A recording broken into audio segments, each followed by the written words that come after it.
আমরা প্রশাসনকে বলবো, আজ আদালত প্রাঙ্গণে সাইফুল ইসলামকে যারা জবাই করে মেরে ফেলেছে, আজ যারা মসজিদ ভেঙেছে, সে সকল উগ্রপন্থী, কট্টরপন্থী, সন্ত্রাসী হিন্দুদেরকে এবং পতিত স্বৈরাচারের এতিম সন্তানদেরকে অনতি বিলম্বে দ্রুত আইনের কাঠগড়ায় দাঁড় করিয়ে কঠোর শাস্তির ব্যবস্থা করো, অন্যথায় গোটা বাংলাদেশ দাবানলের মতো দাও দাও করে আগুন জ্বলবে।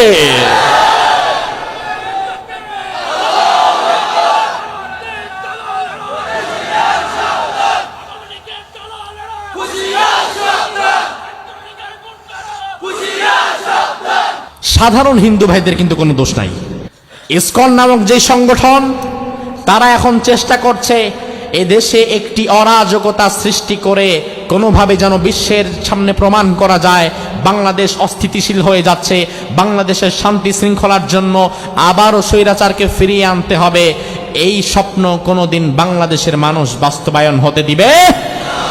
এজন্য আমাদের যেটা করা লাগবে, আমাদের চরম ধৈর্যের পরীক্ষা দিতে হবে। কথা বোঝেন? কথা কি বোঝেন? আমাদের চরম ধৈর্যের পরীক্ষা দিতে হবে। আমাদের ভাই সাইফুল ইসলামকে জবাই করে দেওয়া হয়েছে, আমাদের ভাইদেরকে শহীদ করে দেওয়া হয়েছে, আমার মসজিদের উপর আক্রমণ করা হয়েছে। আমরা চরম ধৈর্যের পরীক্ষা দেব। সাধারণ হিন্দু ভাইদেরকে আমরা বোঝাবো, ইসকনের কথায় তোমরা কান দিও না, ইসকনের পাতা ফাঁদে সাধারণ হিন্দু ভাইরা পা দিও না। যদি ইসকনের সাথে হাত মিলাও, যদি বাংলাদেশের স্বাধীনতা সার্বভৌমত্বের বিরুদ্ধে যাও, যদি ইসলামের বিরুদ্ধে যাও, তাহলে দিন শেষে আমও হারাবা, সালাও হারাবা।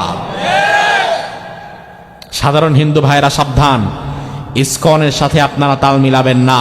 আজ চট্টগ্রাম আদালত প্রাঙ্গণে যারা বিশৃঙ্খলা করেছে, তারা শুধুমাত্র উগ্রপন্থী হিন্দু না, উগ্রবাদী হিন্দুদের সাথে পতিত স্বৈরাচারের এতিম কিছু সন্তানও যোগ দিয়েছে।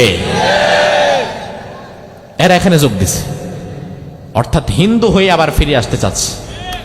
আবার আসিব ফিরে ধানসিঁড়ি তীরে, তুমি আবার ফিরে আসবা ভাবছিলাম, কিন্তু বাবারে হিন্দু হয়ে আসবা। ধার্মিক মুসলমান কোনদিন মন্দিরের মূর্তির গায়ে হাত দিতে পারে না, কারণ কোরআন আমাকে বলেছে, ওয়ালা তাসুব্বুল্লাযীনা ইয়াদউনা মিন দুনিল্লাহ ফায়াসুব্বুল্লাহা আদওয়াম বিগাইরি ইলম। মন্দিরের মূর্তির গায়ে হাত দেওয়া তো দূরের কথা, কোন মন্দিরের মূর্তিকে তুমি গালিও দিবা না। তার কারণ তুমি যখন কোন মন্দিরের মূর্তির নাম ধরে গালি দিবা, তখন ওই মূর্তির অনুসারীরা না বুঝে তোমার আল্লাহর একটা গালি দিয়ে দিবে। আমরা তোমাদের মন্দির পাহারা দিলাম যেন কোনো আক্রমণ কেউ করতে না পারে, তার বদৌলতে তোমরা করলা কি আজকে? তোমরা তো আজকে আমার কলিজা, আমার মসজিদে আঘাত করলা। আপনাদের এই কক্সবাজারে মুসলমান বেশি না হিন্দু বেশি? এই চট্টগ্রামে কি মুসলমান বেশি না হিন্দু বেশি? কিন্তু মুসলমান বেশি হওয়ার পরেও মুসলমানেরা কি প্রত্যেকদিন হিন্দুদের গায়ে আঘাত করে? হিন্দুদের মন্দির কয়টা ভাঙছেন আমি জানি না, আপনারা কক্সবাজারের মানুষ, আপনারা সাক্ষী দেন। আপনারা বিগত দিনে ৭১ সালের পরে এই যে ৫৩ বছরের বাংলাদেশ, ৫৩ বছরের বাংলাদেশে আপনারা কক্সবাজার চট্টগ্রামে হিন্দুদের মন্দিরে ভাঙছেন কয়টা? জবাবটা দেন না, কয়টা? একটা মন্দির আপনারা ভাঙেন নাই, সাক্ষী আপনারা দিলেন। একটা মূর্তি আপনারা ভাঙেন নাই, সাক্ষী আপনারাই দিলেন। কোরআনের মাহফিল আশা করি মিথ্যা তো বলেন নাই। ৯২% মুসলমান থাকার পরেও ৫৩ বছরে যেই দেশে একটা মন্দির ভাঙা হয় না, একটা মন্দির কিংবা একটা মূর্তি ভাঙা হয় না, সেই দেশের চাইতে বেশি সাম্প্রদায়িক সম্প্রীতির দেশ পৃথিবীতে আর আছে নাকি? আপনি ভারতের দিকে তাকান, যে ভারতে এখনো এমন অঞ্চল আছে যেখানে গরু জবাই করা নিষেধ, আছে না নাই? এমন অঞ্চল আছে যেখানে এখনো পর্যন্ত মাইকে আজান দেওয়া নিষেধ।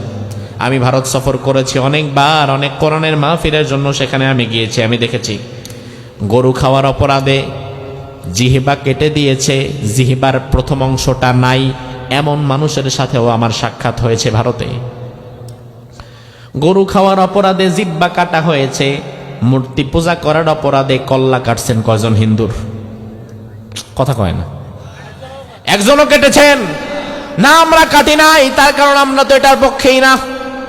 আমাদের কথা হচ্ছে বাংলাদেশে হিন্দু বৌদ্ধ খ্রিস্টান সব মিলেমিশে থাকবে, আমাদের কোনো সমস্যা নাই। মুসলমান মসজিদের মধ্যে তার ধর্ম পালন করবে, নামাজ পড়বে, আজান দিবে। হিন্দু 12 মাসে 13 পূজা করবে, হিন্দু তার ধর্ম পালন করবে মন্দিরে, আমাদের কোনো আপত্তি নাই। হিন্দুরা যদি তাদের মন্দিরে একটার জায়গায় 100টা মূর্তি বানায়, আমাদের তাতেও আপত্তি আছে নাকি? আমাদের আপত্তি নাই। আমাদের কথা হচ্ছে লাকুম দীনুকুম ওয়ালিয়া দীন, তোমরা তোমাদের ধর্ম পালন করবা, আমরা আমাদের ধর্ম পালন করব। বাংলাদেশে 92% মুসলমান থাকার পরেও হিন্দুরা নির্বিঘ্নে তাদের ইবাদত বندگی পালন করবে, 12 মাসে 13 পূজা করবে, মুসলমান বাধা দিবে না। মন্দিরে একটার জায়গায় 100 মূর্তি বানায় পূজা করবে, মুসলমান বাধা দিবে না। ঠিক একই ভাবে ভারতের মুসলমান কোরবানির সময় গরু জবাই করবে, নামাজের সময় আজান দিবে, ভারতের নরেন্দ্র মোদীর হিন্দুরা বাধা দিতে পারবে না। আল্লাহ রাব্বুল আলামিন কোরআনুল কারীমের সূরাতুন নাহল এই সূরার 120 নম্বর আয়াতের মধ্যে বললেন, ইন্না ইব্রাহিম, নিশ্চয়ই আমার ইব্রাহিম, কানা উম্মাহ, তিনি একাই ছিলেন একটি জাতির মতো শক্তিশালী, কানিতাল লিল্লাহি হানিফা, দ্বীনে হানিফের উপরে তিনি অবিচল ছিলেন, ওয়ালাম ইয়াকু মিনাল মুশরিকিন, এবং দুনিয়ার মুশরিকদের সঙ্গে, দুনিয়ার মূর্তি পূজারীদের সঙ্গে আমার ইব্রাহিমের কোনো সম্পর্ক নাই। আমার ভাইরা, আল্লাহ রাব্বুল আলামিন আয়াতের মাঝে কক্সবাজারের মানুষ আপনারা তো জেনেই থাকবেন, কোরআনুল কারীমে আল্লাহ তাআলা যতগুলো নবীর কথা বলেছেন, দুনিয়াতে লক্ষ লক্ষ নবী আল্লাহ তাআলা পাঠিয়েছেন, নবী এবং রাসূল। তবে কোরআনে কারীমে কিন্তু লক্ষ লক্ষ নবীর নাম আল্লাহ বলেন নাই। কোরআনুল কারীমে আল্লাহ তাআলা মাত্র গুনে গুনে কয়জন নবীর কথা বলেছেন শুনি? মাশাআল্লাহ, কয়জন? 25। কোরআনুল কারীমের এই যে 30 পারা কোরআন, এখানে 1 লক্ষ নবীর নাম নাই, 1000 নবীর নামও নাই, 100 নবীর নামও নাই, 50 জন নবীর নামও নাই। অথচ দুনিয়াতে নবী রাসূলুল্লাহ পাঠিয়েছেন লক্ষ লক্ষ, সবার নাম কোরআনে নেয় নাই। কোরআনে আল্লাহ তাআলা গুনে গুনে 25, মাত্র 25 জন নবীর নাম উল্লেখ করেছেন। এবং এই 25 জন নবীর সবার আলোচনা আবার সব সময় বেশি বেশি করেনও নাই। কিন্তু আল্লাহ রাব্বুল আলামিন খুব বেশি আলোচনা কোরআনুল কারীমে যে সকল নবীদের করেছেন, তার মধ্যে অন্যতম একজন নবীর নাম হচ্ছে ইব্রাহিম আলাইহিস সালাম। জোরে কোন কোন নবী? ও ভাই আমার, ইব্রাহিম আলাইহিস সালামের কথা আল্লাহ তাআলা কোরআনে বেশি আলোচনা করার কারণ হচ্ছে, ইব্রাহিম আলাইহিস সালাম শুধু নবী নয়, এখানে আপনারা যারা বসে আছেন, আমি সহ আপনারা সবাই ইব্রাহিম নবীর সাথে আরেকটা সম্পর্ক আপনাদের আছে। সম্পর্কটা হচ্ছে তিনি আমাদের জাতির পিতা আর আমরা তার সন্তান। তাহলে কক্সবাজারে ভাইরা জবাব দেন, আমাদের জাতির পিতাকে? বিগত 16 বছর ছিল কে? বিগত 16 বছর ইব্রাহিম তিনি ছিলেন, কিন্তু জোর করে আমাদেরকে খাওয়ানো হচ্ছিল অন্য কিছু। ইব্রাহিম যে আমার জাতির পিতা, এটা কি মোল্লার কথা না আল্লাহর কথা? কোন কিতাবে আছে? আমার আল্লাহ বলেন, বান্দা মিল্লাতা আবিকুম ইব্রাহিম হুয়া সাম্মাকুমুল মুসলিমিন, আমার ইব্রাহিম তোমাদের জাতির পিতা। আমরা বললাম আল্লাহ কাদের জাতির পিতা? ইব্রাহিম। আমার আল্লাহ বললেন হুয়া সাম্মাকুমুল মুসলিমিন, দুনিয়াতে তোমরা যারা নিজেদেরকে মুসলমান বলে পরিচয় দিবা, তাদেরকে বিনা প্রশ্নে মেনে নিতে হবে জাতির পিতাকে। আরো জোরে কন। তাইলে সূত্র হচ্ছে, যদি নিজের দাবি করো মুসলমান, তোমার জাতির পিতা অন্য কারো বাবা না, তোমার জাতির পিতা হবে ইব্রাহিম। এখন তুমি যদি ইব্রাহিম রে জাতির পিতা বাদ দিয়া অন্য কারো বাবারে জাতির পিতা বানাবার জন্য চেষ্টা করো কিংবা দাবি করো, আল্লাহর কথা মতো বোঝা লাগবে তুমি মুসলমানই না। কথা কন না? কারণ আল্লাহ তো নিজেই বললেন মুসলমান দাবি করলে জাতির পিতা মানতে হবে ইব্রাহিমকে, ঠিক না ঠিক? ও ভাই আমার, আপনারা এখানে যারা বসে আছেন সাবধান হয়ে যান, জাতির পিতার প্রশ্নে অবিচল অনড় হয়ে যান।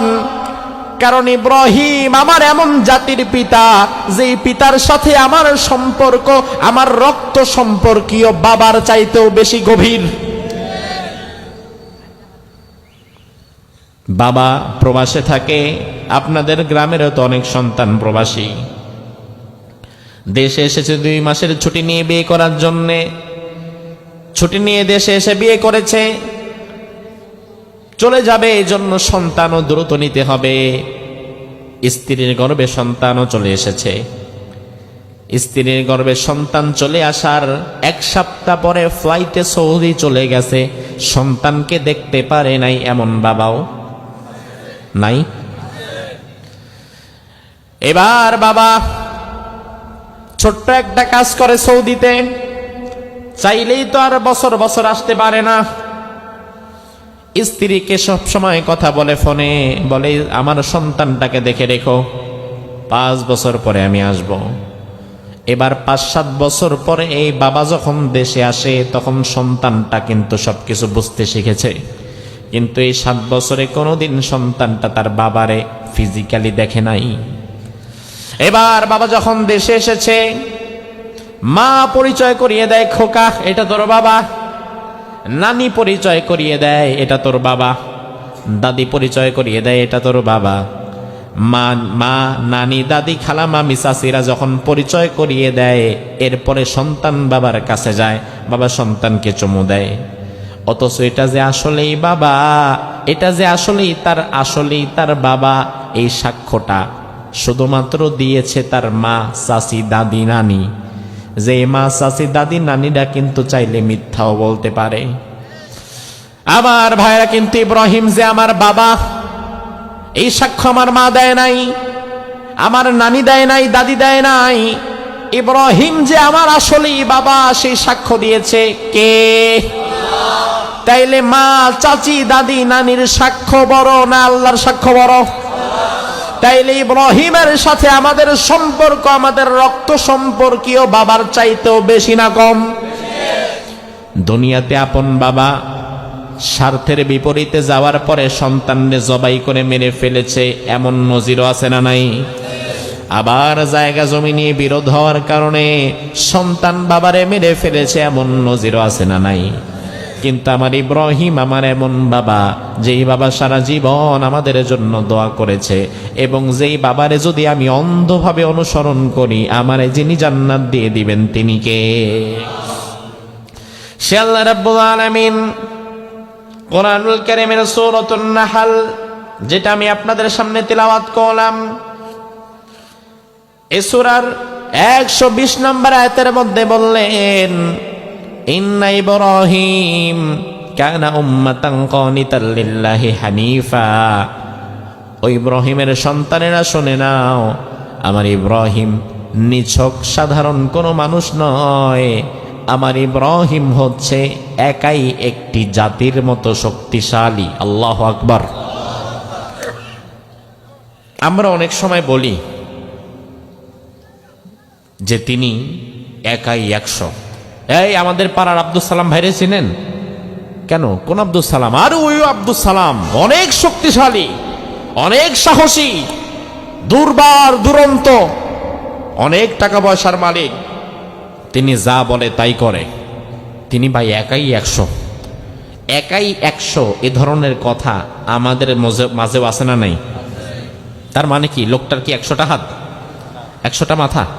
না, মানে হচ্ছে 100টা মাথা মিলে যা করতে না পারে, 200টা হাত মিলে যা করতে না পারে, ওই ব্যক্তির ক্ষমতা এত, ওই ব্যক্তির সাহস এত, ওই ব্যক্তি একা 100 জনের চাইতে বেশি কাজ করতে পারে, ঠিক কিনা? তাইলে আল্লাহ বললেন ইন্না ইব্রাহিমা কানা উম্মাহ, ও মানুষ, ইব্রাহিমের সন্তান, তুমি তোমার বাবারে চিনে নাও। তুমি কোন বাবার সন্তান চিনে নাও। তোমার বাবা সলিমুদ্দি কলিমুদ্দি কসিমুদ্দি না, বরং তুমি সেই বাবার সন্তান যেই বাবা একাই একটি জাতির মতো। একটা জাতির মাঝে মানুষ কি একজন না অনেকজন? আল্লাহ ইব্রাহিমের ব্যাপারে বললেন, আমার ইব্রাহিম একাই 100, আমার ইব্রাহিম একাই একটি জাতির মতো শক্তিশালী। তার কারণ গোটা পৃথিবীর প্রতিটা মানুষ যখন শিরকের দিকে ধাবিত হচ্ছিল, তাওহীদের পক্ষে যখন কেউ ছিল না, রাষ্ট্র, সমাজ, পরিবার সবাই যখন শিরকের পক্ষে, ওই কঠিনতম সময়ে ইব্রাহিম একা দাঁড়িয়েছিলেন আল্লাহর পক্ষে। সুবহানাল্লাহ বলবেন না? আল্লাহ রাব্বুল আলামিন এই কথা বলার কারণ হচ্ছে, রব্বুল আলামিন আমাদেরকে শিখিয়ে দিতে চায়, বান্দা তুমি যদি ইব্রাহিমের সন্তান হও, তোমার বাবা ইব্রাহিম হাজার মানুষের বিরুদ্ধে যে অন্যায়ের প্রতিরোধ যেভাবে করে তুলেছিল একা, তোমার সমাজে যদি সবাই অন্যায় করে, তুমি তাদের সাথে গা ভাসিয়ে দিও না। ইব্রাহিমের সন্তান হিসাবে সবার বিপরীতে তুমিও দাঁড়িয়ে যাও, একা একা দাঁড়িয়ে যাও। সাথে যদি কেউ না থাকে একাই দাঁড়িয়ে যাও, ভয় করবা না, কারণ তোমার বাবার নাম ইব্রাহিম। অন্য কারো বাবাকে আমাদের মাথার উপরে চাপিয়ে দিলে হবে না। তুমি তোমার বাবারে আমার বাবা জোর কইরা বানাইতে চাও কেন? আমি তো যারে তারে আমার বাবা বলতে পারি না। আমি তো ধরে নিয়েছি, বিশ্বাস করে নিয়েছি আমার বাবা ইব্রাহিম। ইব্রাহিমের জায়গায় আমি কম্প্রোমাইজ করতে পারি না। ইব্রাহিমের জায়গায় আমি অন্য কাউকে জাতির পিতা বসাতে পারি না। এজন্য যারা জাতির পিতা বারবার বারবার পরিবর্তন করতে চায়, বুঝতে হবে তাদের জন্মের মধ্যে ভেজাল আছে না নাই? আর এই জন্য বাপ ডাকুস কেন বেটা, তোর তো বাপ আছে। আল্লাহ তো একজনকে তোমার বাবা বানিয়ে দিয়েছে, তারে বাদ দিয়ে যদি আরেক বেটারে বারবার বারবার জাতির পিতা কও, তাইলে তো বুঝতে হবে ইমানেও ভেজাল আছে। আমার ভাইরা, ইব্রাহিম আলাইহিস সালাম প্রসঙ্গে আজকে কথাগুলোর জন্যই বলা দরকার। ইব্রাহিম আলাইহিস সালাম কিন্তু আজকালকার মানুষ না। এই যে আপনারা 2024 সালে বসে আছেন, ইব্রাহিম কি এই যুগের মানুষ? আজ থেকে 4000 বছর পূর্বে বর্তমান ইরাকের বাবেল নগরীতে ইব্রাহিম আলাইহিস সালামের জন্ম হয়। কোরআন নাজিলেরও 2500 বছর আগে। কোরআন নাজিল হয়েছে 1500 বছর, আর ইব্রাহিমের জন্ম কোরআন নাজিলেরও 2500 বছর। তাইলে ওই দিকে 2.5 আর এই দিকে 1.5, কত হলো? 4000। তার মানে আজকে থেকে নিয়ে 4000 বছর পূর্বে ইব্রাহিম নবীর জন্ম। আল্লাহ তাআলা তার ইতিহাস আমাদেরকে জানাবার কারণ হচ্ছে, ইব্রাহিমের যুগে হঠাৎ করে মুশরিকরা যেমন মাথাচাড়া দিয়ে উঠেছিল, আবার পৃথিবীতে কিয়ামতের পূর্বে নানান সময়ও মুশরিকরা মাথাচাড়া দিয়ে উঠতে পারে। ইব্রাহিম যেইভাবে গোটা মুশরিক সমাজের শক্তিকে ভেঙে চুরমার করে দিয়েছে, বর্তমানে ইসকনের নাম দিয়া বিভিন্ন জায়গায় উগ্রবাদী হিন্দু যারা মুসলমানদের উপর আক্রমণ করছে, ইব্রাহিমী চেতনায় উজ্জীবিত হয়ে তাদের প্রতিরোধ আমাদের গড়ে তোলার দরকার আছে না নাই? খালি ওয়াজ শুনবেন, বাড়ি চলে যাবেন, ঘুমাবেন না। আজকের আলোচনা থেকে মাথায় কিছু ঢুকায় নিয়ে যান। কারণ আমাদের দেশের মানুষ ওয়াজ শুনতে আসে আবেগে, আবার যায় আবেগ নিয়ে। আবেগ দ্বারা যেটা তৈরি হয় সেটা হয় ক্ষণস্থায়ী, কিন্তু বিবেক দ্বারা যেটা তৈরি হয় সেটা হয় চিরস্থায়ী। আমি চাই আজকের কথাগুলো নিছক আবেগ না, কিঞ্চিত বিবেক দিয়েও শুনবেন।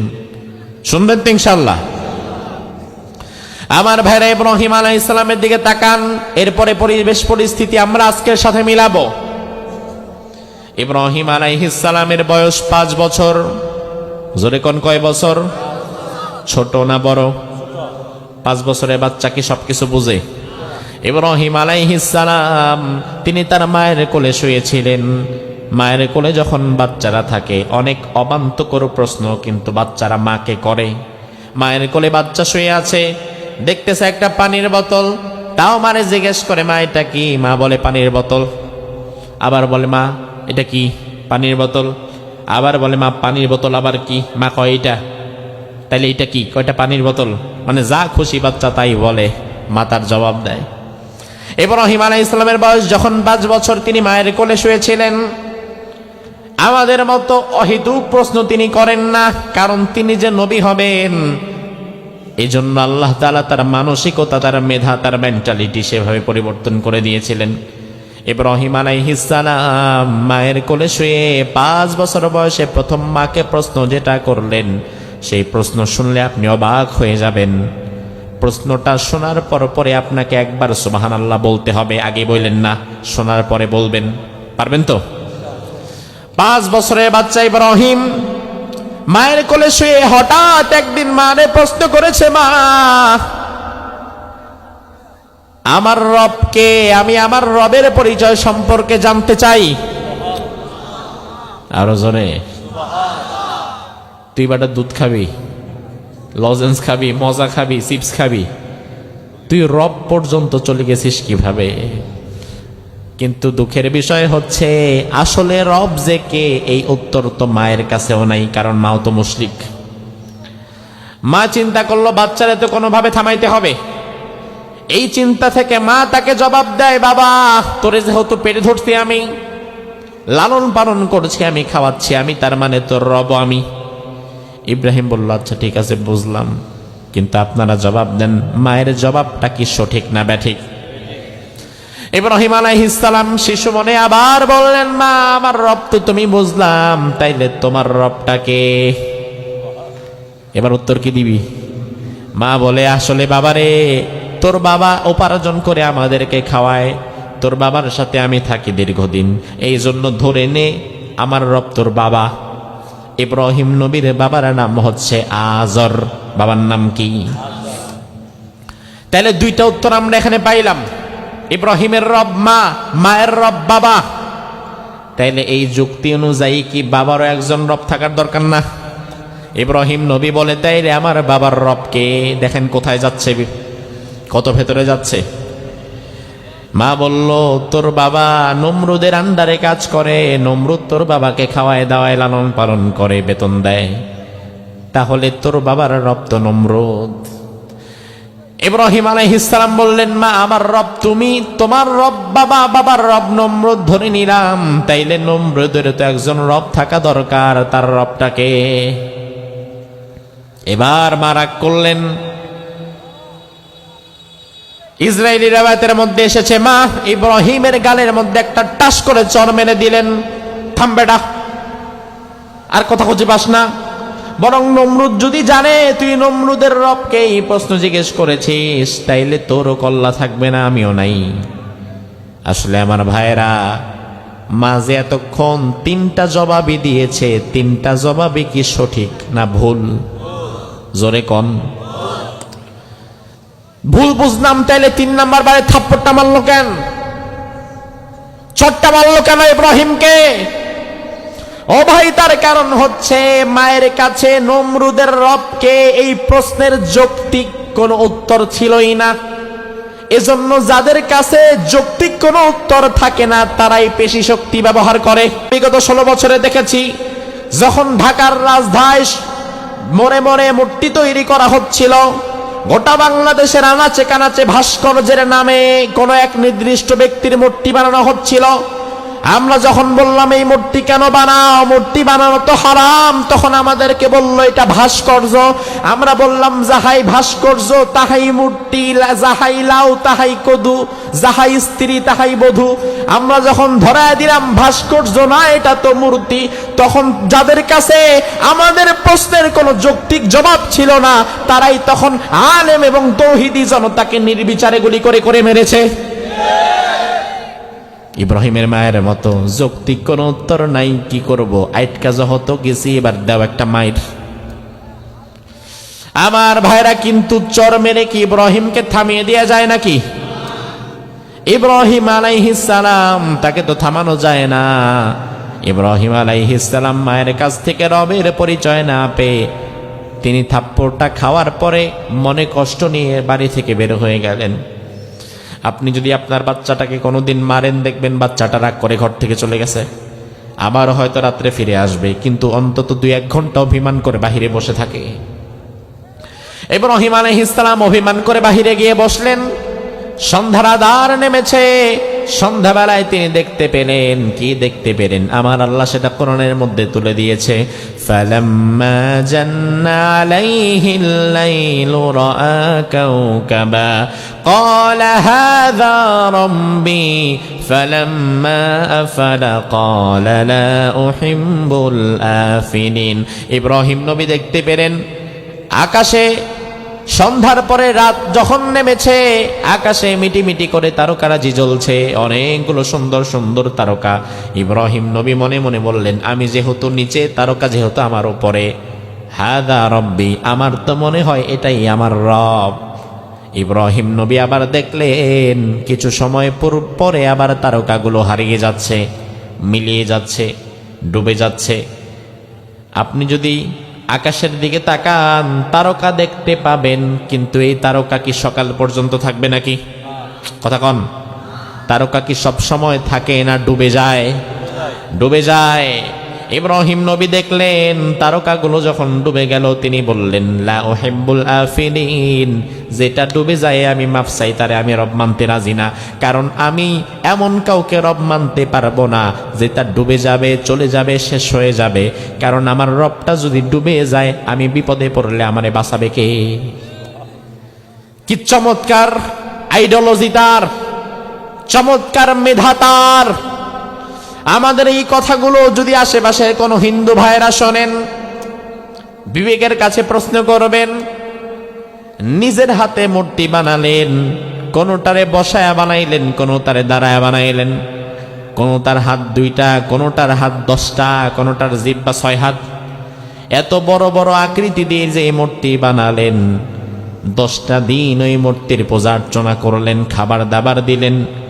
এরপরে দশমীর দিন নিজেরা এই মূর্তিগুলো নিয়ে ভেঙে আবার বঙ্গোপসাগরে ফেলে দিলেন। তাইলে আপনার মূর্তি, যার ইবাদত আপনি করছেন, আপনার খোদা যদি দশমীর দিন আপনি যদি তারে ডুবায়া দেন, তাইলে আপনার খোদা ডুবে যাওয়ার পরে আপনি যদি বিপদে পড়েন, আপনারে বাঁচাবে কে? কারণ আপনি তো আপনার খোদারে ডুবাইয়ে দিছেন, তাইলে আপনারা এখন বাঁচাবে কে? ইব্রাহিম নবী সেটাই ভেবেছে, আমার খোদা যদি ডুবে যায়, চলে যায়, তাহলে আমি বিপদে পড়লে আমাকে বাঁচাবে কে? এই জন্য আমরা এমন আল্লাহর গোলাম, আমার আল্লাহর কোনো লয় নাই, ক্ষয় নাই, তিনি ডুবে যায় না। আল্লাহু আকবার। ইব্রাহিম আলাইহিস সালাম দ্বিতীয় দিন আবার এখানে আসলেন। এসে এবার দেখলেন বিরাট একটা চাঁদ উঠেছে। তারকার চাইতে চাঁদের সাইজ কি ছোট না বড়? আমার আল্লাহ কোরআনের মধ্যে তুলে দিয়েছেন, فَلَمَّا جَنَّ عَلَيْهِ اللَّيْلُ رَأَى كَوْكَبًا فَلَمَّا رَأَى الْقَمَرَ بَازِغًا قَالَ هَذَا رَبِّي। চাঁদ যখন দেখতে পেলেন তিনি মনে করলেন এটা আমার রব।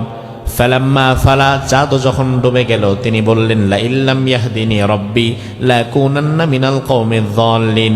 আয় আল্লাহ, চাঁদ তো আমার রব না, তারকা আমার রব না, আমার রব যিনি, আমি এখনো তারে খুঁজে পাই নাই। তবে আমার রব যদি আমারে হেদায়েত না দেয়, আমি পথহারা হয়ে যাব। হেদায়েত চাইলেন কার কাছে? কারণ ইব্রাহিম নবী ভালো করেই জানে এক আল্লাহ ছাড়া হেদায়েত দেওয়ার ক্ষমতা আর কারোই নাই। এবার তৃতীয় দিন ইব্রাহিম ভোরবেলায় চলে গেলেন। ফজরের ঠিক পরেই যখন সূর্য ওঠে তিনি দেখতে পেলেন ফালাম্মা রাআ আশ-শামসা বাযিগাতান ক্বালা হাযা রাব্বি হাযা আকবার। তিনি দেখতে পেলেন তারকার চাইতে চাঁদ বড়, চাঁদের চাইতে সূর্য বড়।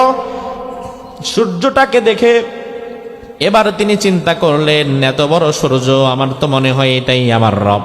এখন সূর্য কি সব সময় থাকে না ডুবে যায়? এবার সূর্য যখন ডুবে গিয়েছে তিনি বললেন আমি মুশরিকদের সাথে আমার কোনো সম্পর্ক নাই। চন্দ্র সূর্য তারকারা যে আমার রব না, বরং আমার রব তো তিনি যিনি এগুলো বানিয়েছেন। আমার রব তিনি যিনি আকাশ এবং জমিন বানিয়েছেন। সুবহানাল্লাহ বলেন। আমার ভাইরা, ঠিক এই পয়েন্টে ইব্রাহিমের মধ্যে একটা চমৎকার শিক্ষা ঢুকে গেল। চাঁদ আমার রব না, সূর্য আমার রব না, তারকা আমার রব না, দুনিয়ার কোনো কিছু আমার রব না। আমার রব যিনি তিনি কে? এবার ইব্রাহিম একটা চমৎকার কথা বললেন। ইব্রাহিমের কথাটা এত বেশি পছন্দ আল্লাহ করলেন, কোরআনের আয়াত বানিয়ে আল্লাহ সেটা ঢুকিয়ে দিলেন। ইব্রাহিম আলাইহিস সালাম বললেন, ইন্নী ওয়াজ্জাহাতু ওয়াজহিয়া লিল্লাযী। এটা কি পারেন নাকি আপনারা? তো বসে আছেন কেন? পড়েন, ইন্নী ওয়াজ্জাহাতু ওয়াজহিয়া লিল্লাযী ফাতারাস সামাওয়াতি ওয়াল আরদা হানিফাও ওয়া মা আনা মিনাল মুশরিকিন। আমি আমার মুখকে এক আল্লাহর দিকে ফিরিয়ে দিলাম, একনিষ্ঠভাবে আমি আল্লাহর গোলাম হয়ে গেলাম। আর মুশরিকদের সাথে আমাদের কোনো সম্পর্ক থাকতে পারে? ইব্রাহিম আলাইহিস সালাম শিরকের সমাজে লক্ষ মানুষের মাঝে একা ইব্রাহিম, তিনি তাওহীদের সন্ধান পেলেন, আল্লাহর সন্ধান পেলেন। 14 গোষ্ঠী মুশরিক, গোটা সমাজ মুশরিক, রাষ্ট্রনায়ক মুশরিক, একা ইমানদার ইব্রাহিম।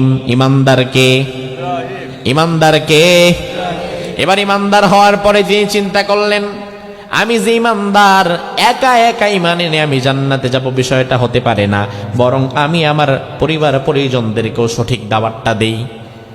দাওয়াত দেওয়ার, ভালো করে বোঝেন, জবাবটা দিবেন। দাওয়াত দেওয়ার প্রথম জায়গা কি ঘরে না বাহিরে? ঘরে না বাহিরে? ইব্রাহিম আলাইহিস সালাম আগে বাহিরে গেলেন না, ঘরে গেলেন। তার বাবারে ধরলেন, বাবা আতাত্তাখিযু আসনামান আলিহা, তোমারে তো দেখি তুমি এমন কিছু মূর্তি বানাও মাটি দিয়ে। কারণ আজর নিজেই ছিল মূর্তি প্রণেতা, মূর্তি নিজেই বানাইতো, মূর্তির কারিগর। ইব্রাহিম বলে, বাবারে আমি তো তোমারে দেখি তুমি মাটি আনো, কাদা মাটিগুলো দিয়ে নিজেই মূর্তি বানাও। তুমি যারে চাও তার হাত বেশি দাও, তুমি যারে চাও তার হাত কম দাও, তুমি যারে চাও তারে দাঁড় করায় রাখো, তুমি যারে চাও তারে বসায় রাখো। তাইলে আমার যুক্তি অনুযায়ী মূর্তির খোদা তো তুমি হইলা। ইব্রাহিম আলাইহিস সালাম কয়, না না এগুলা বলো না। তাইলে কি? ইব্রাহিম আলাইহিস সালামের বাবা বলে, আসলে এই মূর্তিগুলাই আমাদের খোদা। নাউজুবিল্লাহ কম। ইব্রাহিম আলাইহিস সালাম বলেন, কারে খোদা বলতেছো তুমি? মা লা ইয়াসমাউ ওয়া লা ইউবসির ওয়া লা ইউগনি আনকা শাইআ, যে কানেও শুনে না, চোখেও দেখে না, তোমার কোনো উপকার করার মতো যোগ্যতাও তার। এমন অথর্ব জিনিসকে তুমি খোদা বানিয়েছো নাকি? এই দলিল পেয়েছো কোত্থেকে? ইব্রাহিমের বাবা বলে, ওয়াজাদনা আবানা লাহা আবিদিন, আসলে আমার বাপদাদার পূর্বে আমরা যাদের অনুসারী আছি, আমার বাপদাদারা তারাও মূর্তি পূজা করেছে, এই জন্য আমরাও করি। যুক্তিতে আসুক আর না আসুক, আমার ভাইরা দেখবেন বর্তমানেও কিছু মুরব্বী টাইপের মানুষ এমন আছে যারা শিরিক করে না বুঝে, বেদাত করে না বোঝে, ভুল আমল করে না বোঝে। আলেম ওলামারা যখন কোরআন হাদিস থেকে তাদের দলিল দেয়, চাচা এটা কেন করেন, এটা তো শিরিক, বাবাজি এটা কেন করেন, এটা তো বিদাত, এটা ঠিক না, তখন কোরআন হাদিসের দলিল বাদ দিয়া তারাও বলে আমাদের বাপদাদা করেছিল তাই আমরাও করি। এমন মানুষ আছে না নাই? তো তোমার বাপদাদার নাম দিয়ে তো ইসলাম তুমি মানতে পারবা না, কারণ ইসলাম তোমার বাপদাদার মতে চলে না, ইসলাম তোমার হুজুরের মতে চলে না, ইসলাম তোমার পীরের মতে চলে না, ইসলাম আমার মতো তক্তা বক্তার মতেও চলে না, ইসলাম বাইতুল মুকাররমের ইমামের মতে চলে না, ইসলাম কাবার ইমামের মতো চলে না। ইসলাম চলে শুধুমাত্র আল্লাহ এবং আল্লাহর রাসূলের মতে। ঠিক না বা ঠিক? তুমি বাপদাদার দোহাই কেন দাও? বাপদাদার দোহাই যারা দিয়ে ইসলামের মূল আমল থেকে পিছিয়ে যায়, বুঝতে হবে তাদের ভিতরে নমরুজের ভাইরাস ঢুকে গেছে। আমার ভাইরা আজর, সে বলল আমি আমার বাপদাদার এই কাজ করতে দেখেছি, এই জন্য আমিও করি। ইব্রাহিমের বাবা আজর যেই কাজ করছে, এটা কি ন্যায় না অন্যায়? জোরে কোন? ইব্রাহিম আলাইহিস সালাম তো বুঝে ফেলেছেন আমার বাবা অন্যায় করছে। এবার ইব্রাহিম সরাসরি বাবার মুখের উপরে তাকিয়ে বললেন, ক্বালা লাকাদ কুনতুম আনতুম ওয়া আবাউকুম ফি যালালিম মুবিন। ও বাবা, তুমিও গোমরা, তোমার 14 পুরুষও গোমরা, তোমরা যারা এই মূর্তি পূজা করছো তোমরা সবাই হচ্ছে পথভ্রষ্ট গোমরা। ডাইরেক্ট বাবার মুখের উপরে বলে দিলেন। ইব্রাহিমের সন্তানেরা শিক্ষা নাও, যদি ভুল তোমার বাবা করে, তোমার বাবার বিরুদ্ধে গিয়া তোমার ন্যায়ের পক্ষে থাকা লাগবে। বাবা অন্যায় করেছে এই জন্য তুমি অন্যায়ের পক্ষে দাঁড়াবা না, তোমার নেতা অন্যায় করেছে সেজন্য তুমি নেতার পক্ষে দাঁড়ায় অন্যায়ের পক্ষে যাবা না, বরং ইব্রাহিমের ঘটনা থেকে তোমার শিক্ষা নেওয়া দরকার। বাবা অন্যায় করেছে, ইব্রাহিম সরাসরি বাবার বিরুদ্ধে চলে গিয়েছেন, এই জন্য তুমি যদি ইব্রাহিমের সন্তান হও তুমি থাকবা সত্যের পক্ষে, ন্যায়ের পক্ষে। যদি ভুল তোমার বাবা করে তুমি বাবার বিরুদ্ধে চলে যাবা, যদি ভুল তোমার দলের নেতা করে তুমি তোমার দলের নেতার বিরুদ্ধে গিয়ে হকের পক্ষে থাকা লাগবে, ঠিক কি না? এখন আমাদের সমাজে দেখা যায় উনি আলহামদুলিল্লাহ ব্যক্তি হিসাবে ভালো, কিন্তু উনি যে দল করে ওনার দল কোনো ভুল সিদ্ধান্ত নিয়েছে কিংবা ওনার দলের নেতৃস্থানীয় কোনো ব্যক্তি কোনো ভুল কথা বলেছে, তখন ওই ব্যক্তি দেখি আস্তে করে ওনার দলের পক্ষে চলে গিয়ে ওনার নেতার ভুল বক্তব্যটাকে সমর্থন করে আরো কথা বলে। বরং তুমি যদি ভালো হও তাইলে নেতার ভুলের বিরুদ্ধে তোমাকে দাঁড়াতে হবে, ঠিক কি না? ইব্রাহিম আলাইহিস সালাম বাবার বিরুদ্ধে চলে গেলেন। এবার ইব্রাহিম দেখলেন ঘরে দাওয়াত দিয়ে কাজ হয় না, আমি বাহিরে দাওয়াত দেব। তিনি বাহিরে চলে গেলেন। হাটে মাঠে বাজারে ঘাটে গ্রামে গঞ্জে যারাই পাচ্ছে সবাইরই বলছে, ভাই নমরুদের পূজা করো না, মূর্তির পূজা করো না, সূর্যের পূজা করো না, চাঁদের পূজা করো না, তারকার পূজা করো না, ইবাদত করতে হবে শুধুমাত্র কার? ওই এলাকার মানুষ ইব্রাহিমের দিকে তাকায় বলে, হই মিয়া তুমি কি বলো এগুলা? তাও আর কথা খুঁজে পাও না। অর্থাৎ ইব্রাহিম যত ভালো করেই তাদেরকে বোঝাতে চায় তারা বুঝতেই চায় না, ইব্রাহিমকে দূর দূর করে তাড়িয়ে দেয়, কথা শুনতেও চায় না। আমার ভাইরা ধরেন এই মাহফিলের ব্যবস্থা যদি আজকে না থাকতো, আমাকে যদি কোরআন থেকে কিছু কথা বলতে দেওয়া হতো, ঢাকা থেকে এসে আমি কিন্তু আপনাদের ঘরে ঘরে দোকানে দোকানে যেতাম কথা বলার জন্য। আমি আপনার কাছে যদি যাইতাম দেখতাম আপনি দোকানদারি করতেছেন, আপনারে গিয়া যদি আমি বলি ভাই আমি 1 ঘন্টা আপনার সাথে কথা বলবো, আপনি কিন্তু আপনার ব্যস্ততম সময়ের মধ্যে 1 মিনিট আমারে দিবেন না। পাগল, আমার আর কাজ নাই, ব্যবসাপাতি নাই, কোন জায়গাতে এসে কথা বলার জন্য। কিন্তু আজকে যখন আয়োজন হয়েছে তখন আর আমাকে আপনাদের কাছে যাওয়া লাগে নাই, বরং আপনারা এই কথা শোনার জন্য মাইলকে মাইল দূর থেকে বসে আছেন। ইব্রাহিম আলাইহিস সালাম চিন্তা করলেন, দাঁড়া খেলা দেখামো আমি একটা, আমি তো যাচ্ছি তোমাদের বাড়ি বাড়ি, আমার কথা তোমরা শুনছো না, আমাকে দূর দূর করে তারা দাও, আমি এমন কিছু করব যেই কাজ করার পরে আমি আর তোমাদেরকে খোঁজা লাগবে না কথা বলার জন্য, বরং আমার কাছে কথা শোনার জন্য তোমরাই আমারে খুঁজবা। এমন এক কাজ আমি করব। এই চিন্তা থেকে ইব্রাহিম আলাইহিস সালাম বাৎসরিক মেলার সময় যখন হলো, বন্ধুরা সবাই যখন মেলায় চলে যাচ্ছে, ইব্রাহিম নবীরে বললেন, ইব্রাহিম চলো আমরা মেলা থেকে ঘুরে আসি। ইব্রাহিম আলাইহিস সালাম বললেন, ইন্নী সাকিম, আমি অসুস্থতা ফিল করছি। সাকিমের ব্যাখ্যা মুফাসসিরগণ করেছেন, আই মারিদুল কলব মিন ইবাদাতিকুমুল আওসান মিন দুনিল্লাহি আযজা ওয়া জাল্লা। দুনিয়ার মানুষ যদি এক আল্লাহর ইবাদত ছেড়ে মূর্তি পূজায় লিপ্ত হয়ে যায়, যে সমাজে 100 জন পাপিষ্ট ব্যক্তি, ওই সমাজে যদি একজন ভালো মানুষ থাকে, ওই ভালো মানুষটা ওই পাপিষ্ট ব্যক্তিদের আচরণের দ্বারা মানসিকভাবে অসুস্থ হয়ে যায়। ইব্রাহিম আলাইহিস সালাম বন্ধুদের বললেন, আমি মেলায় যাব না, আমি অসুস্থতা অনুভব করছি, তোমরা চলে যাও। বন্ধুরা চলে গেলেন। ইব্রাহিম নবী চিন্তা করলেন, আমি যাই, আমি আমার কাজ শুরু করি। এই চিন্তা থেকে তিনি গেলেন, মূর্তির ঘরে ঢুকলেন, যেখানে মূর্তি রাখা আছে 50টা 100টা মূর্তি, বিরাট একটা মূর্তির হলরুম। গোটা সমাজে কেউ নাই, এলাকায় কেউ নাই, ইব্রাহিম একা। ইব্রাহিম যাওয়ার পরে দেখলেন অনেকগুলা মূর্তি। তিনি এবার প্রথমেই মূর্তিকে বললেন, সামনে দেখলেন অনেক খাবার। আপনাদের চট্টগ্রামে কি মন্দির আছে? কথা কয় না। কক্সবাজারে কি আছে? মূর্তির সামনে কি খাবার দাবার আছে না নাই? কি খাবার? কি দেয়? কলা, হ্যাঁ, দুধ, আরো কত ভালো ভালো খাবার। মূর্তি সব খায় তো? কি খায়? খাদেমে। শুধু খাদেমে না, আমি তো জানি অনেক জায়গায় মূর্তির খাবার মুসলমান যুবক গিয়া খায়। এমন আছে না নাই? মন্দিরে মূর্তির খাবার খাচ্ছে, লজ্জা লাগে না তোমার? রাসূল বলেছেন কোন মন্দিরের যেই খাবার মূর্তির সামনে দেওয়া হয় এটা হারাম, এমন হারাম খাবার খাওয়া যাবে। ইব্রাহিম আলাইহিস সালাম গেলেন, প্রথমেই মূর্তিগুলোকে বললেন মা লাকুম লা তানতিকুন, কথা বলো না কেন, তোমরা খাচ্ছ না কেন, কথা বলছো না কেন, এইখানে বিশৃঙ্খলা হচ্ছে কেন, ওদিকে কথা বলবেন না, লক্ষ্য করেন, তাকান, আলোচনা তো শেষ হয়ে যাবে, পয়েন্টগুলো শুনুন ভালো করে। ইব্রাহিম আলাইহিস সালাম মূর্তিগুলোকে বললেন আফালা তাকুলুন, তোমরা কি খাবা না? মূর্তিগুলো খায় না। ইব্রাহিম বললেন মা লাকুম লা তানতিকুন, কেন খাবা না জিজ্ঞেস করলেন। এখন মূর্তি তো খাইতেও পারে না, কথাও বলতে। এবার ইব্রাহিম আলাইহিস সালাম ফাজআলাহুম জুদাদা, হাতে একটা বড় কুঠার নিয়ে সবগুলো মূর্তিকে ভেঙে টুকরা টুকরা করে ফেললেন। সবগুলা মূর্তিকে ভেঙে টুকরা টুকরা করে ফেলে বড় মূর্তি যেটা ছিল সেটার ঘাড়ের মধ্যে কুঠারটা ঝুলায় রাখলেন, একটারে ভাঙলেন না, আস্তে করে আবার বের হয়ে গেলেন। ও মুসলমান ভাইয়েরা, আংশিক আলোচনা শুনে আমল করা যাবে না।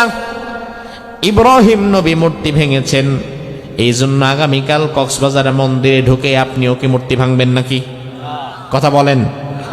ইব্রাহিম নবীর এটা আপনি অনুসরণ করতে পারবেন না, কারণ ইব্রাহিম নবী মূলত মূর্তি পূজা বন্ধ করার জন্য মূর্তি ভাঙেন নাই। এখানে আরেকটা গোপন বিষয় আছে, ইব্রাহিম নবী কিন্তু মূর্তি পূজা বন্ধ করার জন্য মূর্তি ভাঙেন নাই, কারণ তিনি জানেন আমি যদি আজকে 50টা মূর্তিও বা ভাঙ্গি, তাহলে আগামী এক সপ্তাহের মধ্যে নমরুদ এবং আমার বাবা মিলে তো আরো 500 মূর্তি বানাইতে পারে, ঠিক না? তাহলে কি মূর্তি পূজা বন্ধ হবে না? কিন্তু ইব্রাহিম নবী মূর্তি কেন ভাঙলেন তার গোপন আর একটা কারণ আছে আমার ভাইরা, সেই কারণটা একটু পরে দেখেন। সবাই যখন ফিরে এসেছে এলাকায় ফিরে আসার পরে এবার হইচই পড়ে গেল, মূর্তিগুলো কে ভেঙেছে খুঁজে বের করো, খুঁজে বের করো। আমাদের ইলাহগুলোর সাথে, আমাদের প্রভুগুলোর সাথে এত জঘন্য অপরাধ কে করেছে? নমরুদ যখন আসলো, নমরুদ দেখে রেগে গেল, রেগে অগ্নিশর্মা হয়ে নমরুদ বলল মান ফাআলা হাযা বিআলিহাতিনা ইন্নাহু লামিনাল যালিমিন, আমাদের মূর্তিগুলোর সাথে এত দুর্ব্যবহার কে করেছে? কে করেছে? কে করেছে? যে করেছে সে নিশ্চয়ই মস্ত বড় একটা জালিম। কথাটা বলেছে কে? নমরুদ। কথাটা বলেছে কে? নমরুদ বলেছে আমাদের মূর্তিগুলোর সাথে এই কাজ যে করেছে সে অত্যন্ত বড় একজন জালিম। আপনারা জবাব দেন, কাজগুলো আসলে করছে কে? কথা কয় না। এবার জবাব দেন, ইব্রাহিম কি জালেম নাকি নমরুদ জালেম? কিন্তু নমরুদের ফতোয়ায় জালেম কে? নমরুদের ফতোয়ায় কিন্তু জালেম ইব্রাহিম।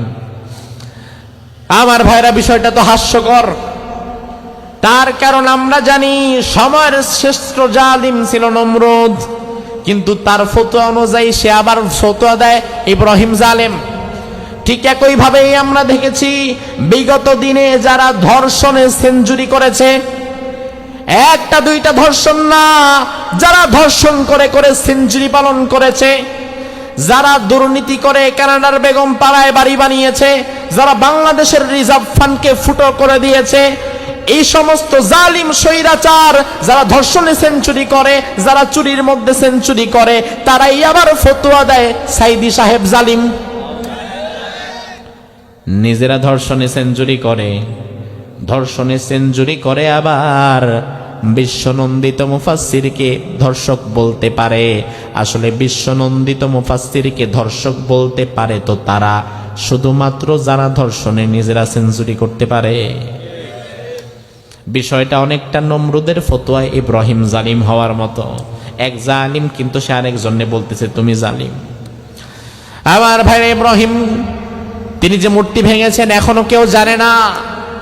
নমরুদ বলল, তদন্ত বিভাগকে দায়িত্ব দিল, যাও তোমরা তদন্ত করে দেখো কে করেছে আমাদের মূর্তিগুলোর সাথে এই খারাপ আচরণ। তদন্ত কর্মকর্তারা সব দিকে ছড়িয়ে গেল, সবার কাছে প্রশ্ন করতে লাগলো কারোকে সন্দেহজনক কোনো আচরণ দেখতে পাও নাকি? এবার কিছু যুবক বলল, সামিআনা ফাতান ইয়াযকুরুহুম ইউকালু লাহু ইব্রাহিম। আসলে এমন এক যুবকের দেখা মাঝে মাঝে আমরা রাস্তায় পাই, যে যুবক আমাদেরকে দেখার পরে খালি বলে, নমরুদকে মাইনো না, মূর্তি পূজা কইরো না, শুধুমাত্র আল্লাহর ইবাদত করবা। তাইলে আমাদের মূর্তিদের বিরুদ্ধে কথা যে বলতে পারে, ওই বেটাই শুধুমাত্র মূর্তি ভাঙতে পারে। এবার নমরুদ বলল, আচ্ছা তাই নাকি, ফাতু বিহি আলা আয়ুনিন নাস। তার শাস্তি অন্ধকার ঘরে হবে না, বরং তার শাস্তি হবে জনসম্মুখে, হাজার হাজার মানুষের সামনে। এই জনতা, সবাই আজকে আসো মূর্তির ঘরে। হাজার হাজার মানুষ আমরা মূর্তির ঘরে যাব, ইব্রাহিমকে নিয়ে আসব, এরপরে সবার সামনে তার শাস্তি দিব। গোয়েন্দা বিভাগের অফিসার দুইজন চলে গেছে ইব্রাহিমের কাছে।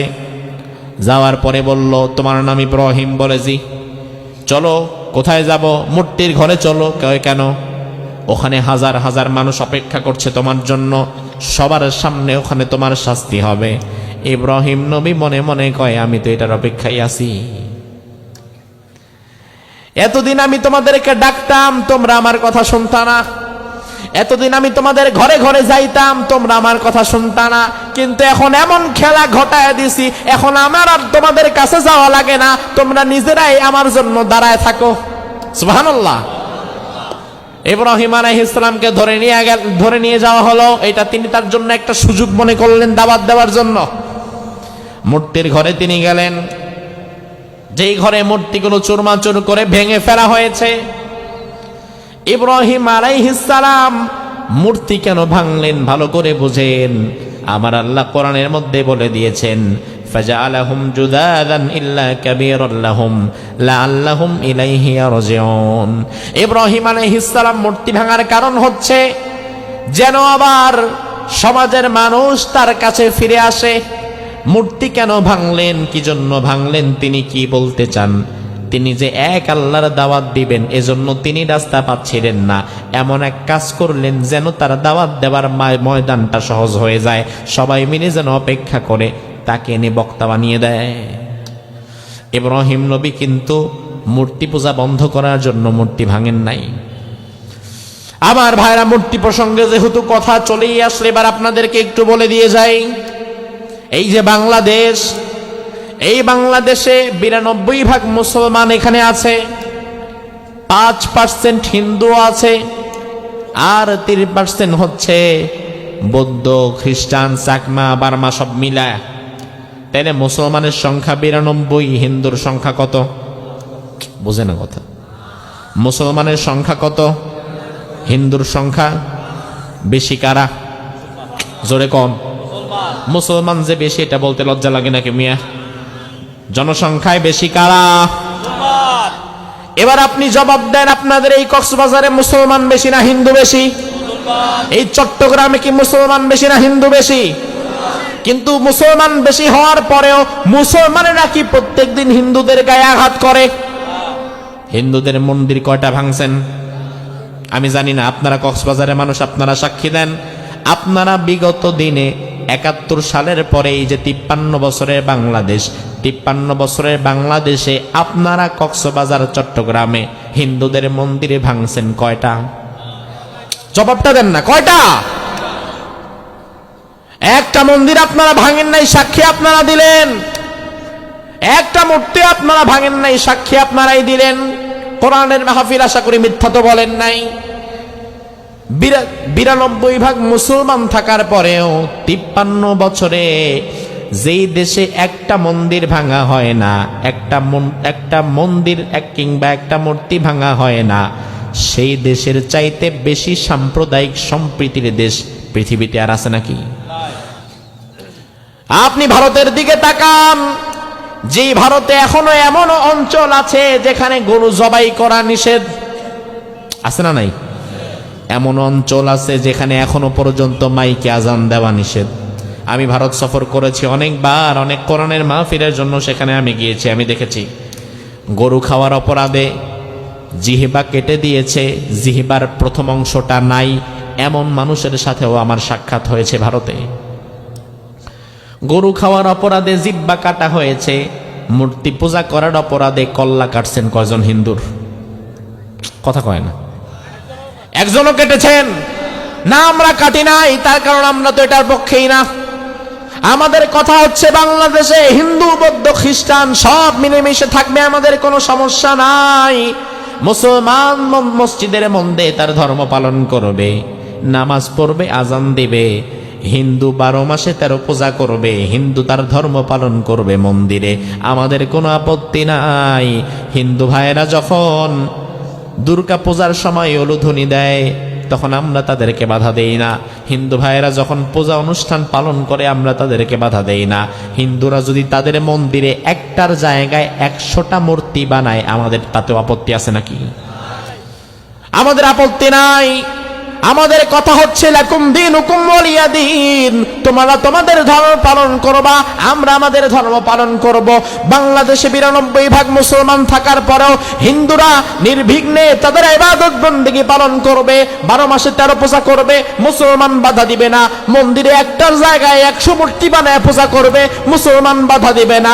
ঠিক একইভাবে ভারতের মুসলমান কোরবানির সময় গরু জবাই করবে, নামাজের সময় আজান দিবে, ভারতের নরেন্দ্র মোদীর হিন্দুরা বাধা দিতে পারবে না। আমিও দিব না, তুমিও দিবা না, এটাই তো ধর্মের সম্প্রীতি। কিন্তু মূল বিষয়টা দেখা যায় আমি তো দেই না, কিন্তু ওখানে তো আমার ভাইদের উপরে দেওয়া হয়, আজান বন্ধ করে দেওয়া হয়, গরু জবাই করলে তার কেটে ফেলা হয়। তার মানে আপনি মানেন আর না মানেন, পৃথিবীতে মুসলমানদের চাইতে অধিক শান্তিপ্রিয় জাতি আর কেউই নাই। মুসলমান যদি সন্ত্রাসী হইত 53 বছর লাগতো না, মাত্র 2 দিনের মধ্যে হিন্দু মাইরা শেষ করে ফেলতে পারত। 53 বছর লাগতো না মিয়া। আজ সুযোগ পেয়ে মুসলমানদেরকে মারছ। আজ চট্টগ্রাম আদালত প্রাঙ্গণে যা ঘটেছে তা বলার মতো ভাষা আমাদের নাই। এত নৃশংসভাবে কেউ কাউকে হত্যা করতে পারে? গতকাল হিন্দুদের একটা সংগঠন আছে, উগ্রবাদী হিন্দুদের একটা সংগঠন, তার নাম হচ্ছে ইসকন। কি নাম? নামটা শুনেছেন কখনো? শুনবেন বা শুনে থাকবেন, এখন তো আলোচনায় এসেছে, শুনে থাকবেন। এই ইসকনের একজন বহিষ্কৃত নেতা চিন্ময় কৃষ্ণ দাস, গতকাল বাংলাদেশ প্রশাসন তাকে অ্যারেস্ট করে। এয়ারপোর্ট থেকে চিন্ময় কৃষ্ণ দাসকে গ্রেফতার করে রাষ্ট্রদ্রোহী মামলায়। ঢাকা থেকে গ্রেফতার করে চট্টগ্রাম আদালতে আজকে তাকে তোলা হয়। তাকে যেন আদালতে তুলতে না পারে হাজার হাজার ইসকন কর্মীরা, হিন্দুরা পুরা চট্টগ্রাম আদালতকে ঘেরাও করে ফেলে।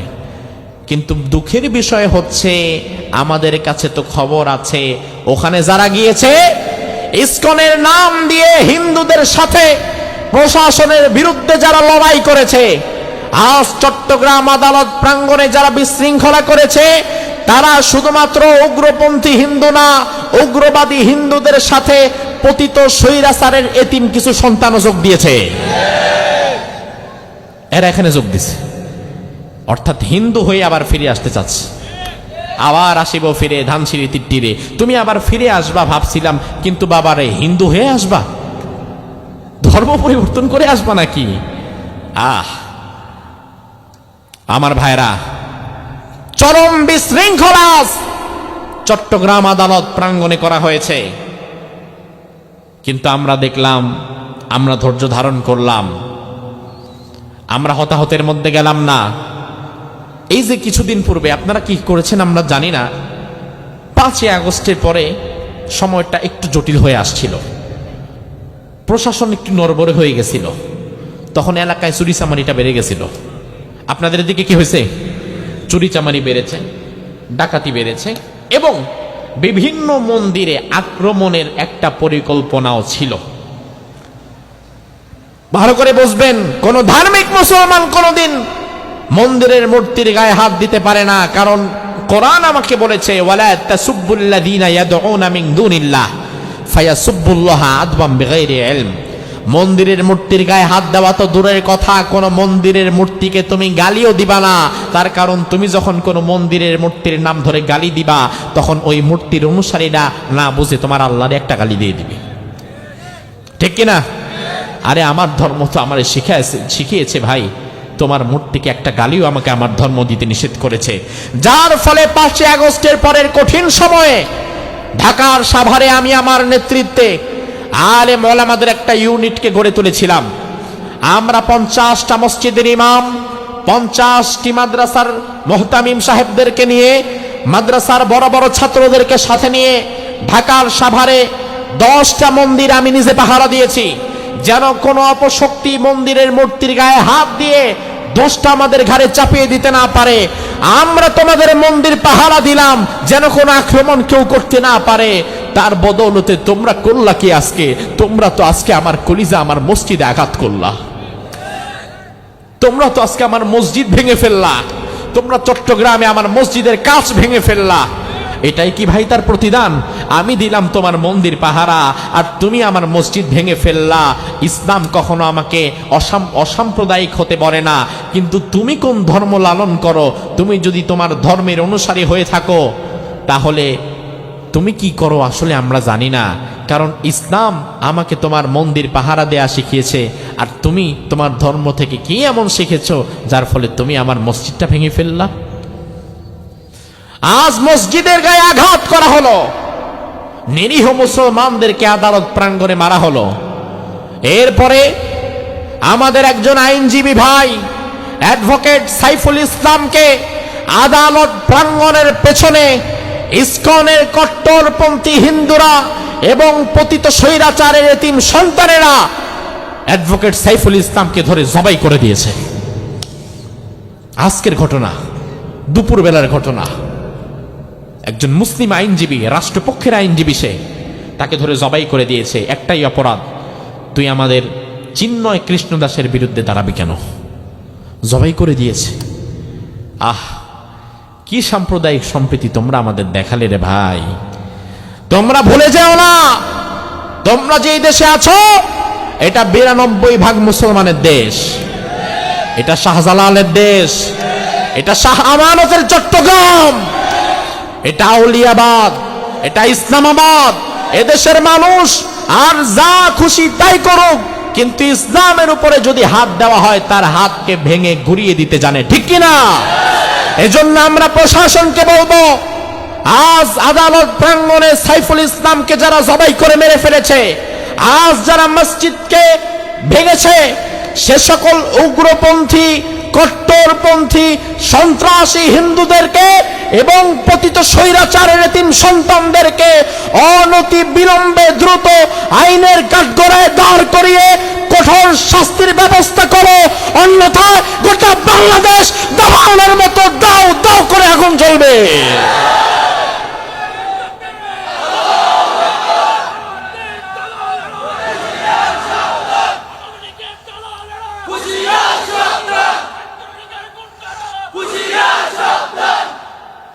আমার ভাইরা, কথাগুলো তো বলতাম না, কিন্তু এই কথাগুলো না বললে আজকে আমি আমার বিবেকের কাছে প্রশ্নবিদ্ধ হয়ে যেতাম। আমার ভাইকে মারা হয়েছে, আমার ভাইকে শহীদ করা হয়েছে। চট্টগ্রামের একটা অংশই তো আমরা, নাকি আমরা বাহিরের কেউ? আমরা কি রোহিঙ্গা? চট্টগ্রামে মারা হয়েছে, তার মানে চট্টগ্রামে না। এই আঘাত আমাদের ভেতরেও আছে না নাই? আমাদের ভেতরেও আছে। আগামীকাল ফালাহিয়া ময়দানে আমাদের সাইফুল ইসলাম ভাইয়ের জানাজা হবে। আমরা কিন্তু ছেড়ে দেব না। আপনি মনে করবেন না এই ঘটনা অন্য যেখানেই ঘটান, কিন্তু এই ঘটনা আপনি ঘটিয়েছেন চট্টগ্রামে। এই ঘটনা যেহেতু চট্টগ্রামে ঘটেছে, চট্টগ্রামবাসী আপনার 20 ধাতের শেষ শিকড়টা উপরে ফেলবে। আপনি মনে করবেন ষড়যন্ত্র করে ইসকন হয়ে হিন্দু সেজে আবার ফিরে আসবেন, আবারও স্বৈরাচারকে ফিরিয়ে আনবেন। চট্টগ্রামবাসী আজ তোমাদেরকে বলে দিয়ে যায়, কক্সবাজারবাসী শুনে রাখো, দুনিয়াতে স্বৈরাচার কি আর ছিল না? কথা কয় না, ছিল না? ফেরাউন কি, নমরুদ কি, কিন্তু আর জীবনে একবারের জন্য ফেরাউন ফিরে আসতে পারছে? নমরুদ ফিরতে পেরেছে? দুনিয়ার ইতিহাস প্রমাণ করে দুনিয়ার কোন স্বৈরাচার দ্বিতীয়বারের মতো আর ফিরতে পারে নাই। নমরুদ ফিরতে পারে নাই, ফেরাউন ফিরতে পারে নাই, আবু জাহাল ফিরতে পারে নাই। 16 বছরের স্বৈরাচার কোরআন হাতে নিয়ে বলি আর কোনদিন ফিরতে পারবে না, পারবে না, পারবে না।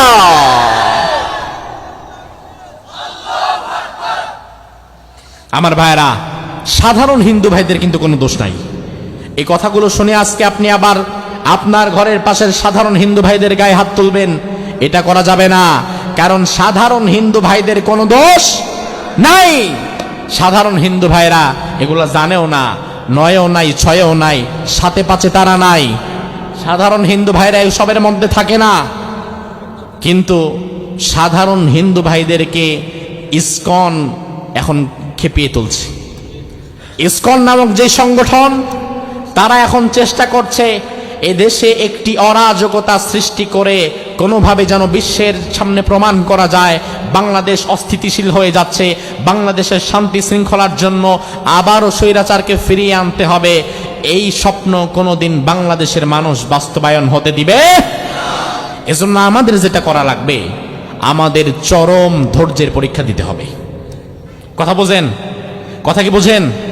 আমাদের চরম ধৈর্যের পরীক্ষা দিতে হবে।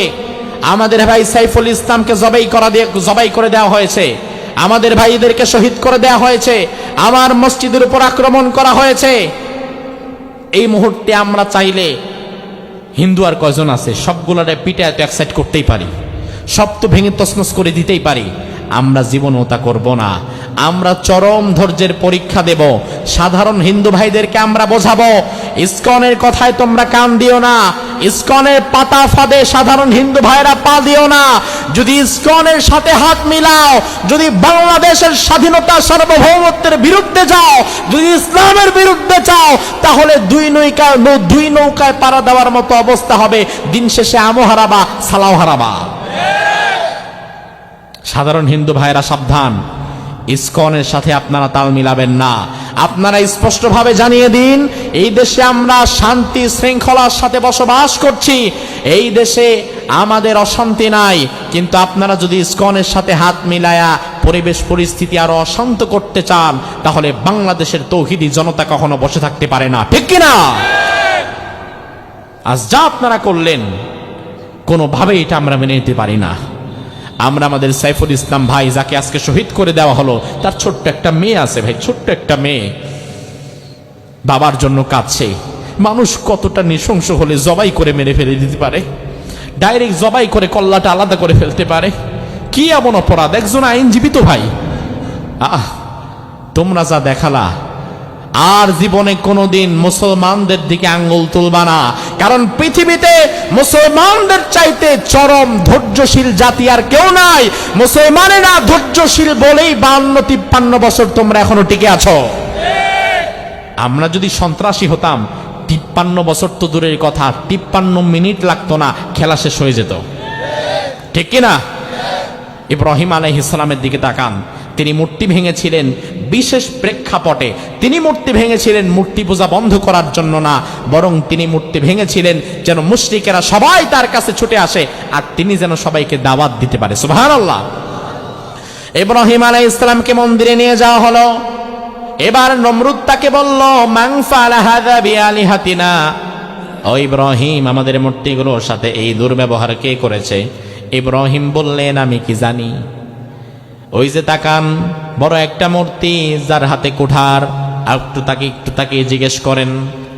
আমার ভাইরা শোনেন, রাস্তার মধ্যে একজন মানুষ পড়ে আছে, পেটের মধ্যে ছুরি ঢুকানো, পাশ দিয়ে আপনি যাচ্ছেন, আপনি যদি ছুরিটা বের করতে যান টান দিয়া, আপনার হাতে রক্ত লেগে গেল।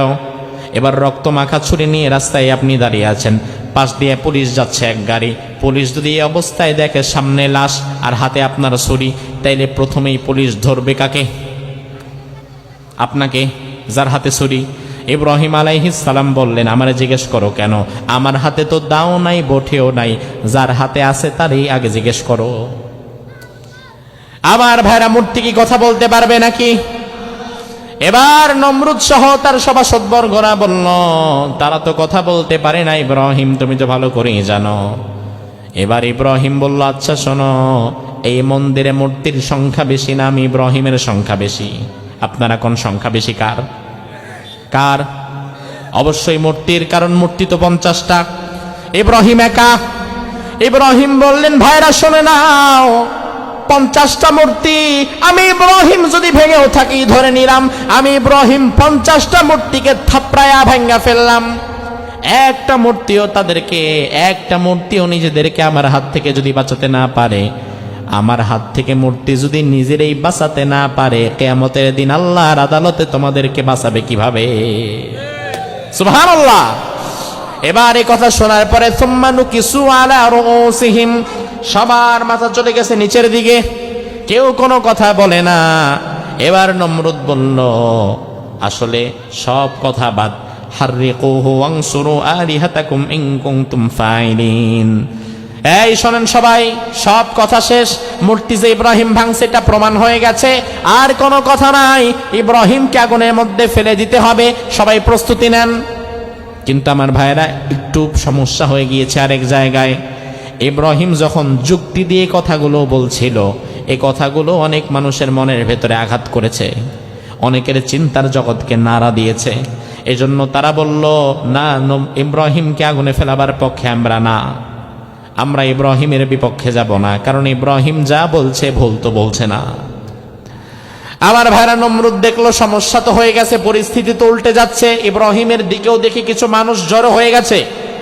এবার নমরুদ একটা ফোন দিয়েতে বলল, ঠিক আছে যাও, ইব্রাহিমকে এখনই আগুনে ফেলবো না, তবে ইব্রাহিমকে আমরা একটু তদন্তের মধ্যে রাখবো, যদি আসলেই দোষী সাব্যস্ত করতে পারে তাইলে শাস্তি দেব, অন্যথায় না। ইব্রাহিমকে ছেড়ে দেওয়া হলো। অন্যদিকে নমরুদ আগুনের প্রস্তুতি ঠিকই নিচ্ছে। এদিক দিয়ে নমরুদ তার মিডিয়া বিভাগকে কাজে লাগিয়ে দেয়া হলো। দুনিয়ার সব রাজা বাদশাদের একটা মিডিয়া বিভাগ ছিল, প্রচার মাধ্যম ছিল। বর্তমানে সরকারের মিডিয়া বিভাগ হচ্ছে এই টিভি চ্যানেলগুলা, ইলেকট্রনিক্স মিডিয়া, প্রিন্ট মিডিয়া, যা সরকারের কথাগুলোকে মানুষের মাঝে প্রচার করে দেয়। আর হাজার হাজার বছর পূর্বে যখন কোনো টিভি চ্যানেল ছিল না, ইলেকট্রনিক্স মিডিয়া কিংবা প্রিন্ট মিডিয়া ছিল না, তখন মিডিয়া ছিল, কিছু লোকদেরকে নিয়োগ দেওয়া হতো। এই লোকেরা রাষ্ট্রের কোনো পয়গামকে জাতির কাছে পৌঁছে দেওয়ার জন্য ঢোল বাজাতো মাঠের মধ্যে। ঢোলের আওয়াজ শুনে সবাই যখন জড়ো হয়ে যেত, তখন অ্যানাউন্সমেন্টটা করে দিত। নমরুদ এবার তার মিডিয়া বিভাগকে বলল, যাও প্রত্যেক জায়গায় ইব্রাহিমের বিরুদ্ধে অপপ্রচার করবা। কি অপপ্রচার? অপপ্রচার হচ্ছে ইন্নাহু লামিনাজ জালিমিন, ইব্রাহিম জালিম, ইব্রাহিম ফাসাদ সৃষ্টিকারী, ইব্রাহিম জঙ্গি, ইব্রাহিম সন্ত্রাসী। ইব্রাহিমকে যদি সমাজ থেকে নির্মূল করা না হয়, তাইলে সমাজে শান্তি আসবে না। এই কথাগুলো প্রতিদিন সকাল বিকাল নিয়মিত প্রত্যেকটা জায়গায় প্রচার করবা। অথচ ইব্রাহিমকে জঙ্গি, জোরে কোন, ইব্রাহিমকে সন্ত্রাসী নাকি, ইব্রাহিমকে জালিম নাকি? গোটা এলাকায় যদি একজন ভালো মানুষ থাকে, সেটাকে ইব্রাহিম। আমার ভাইরা দেখেন মিডিয়ার ক্ষমতা কতটা। বর্তমানেও সব চাইতে বড় পাওয়ারফুল হচ্ছে মিডিয়া।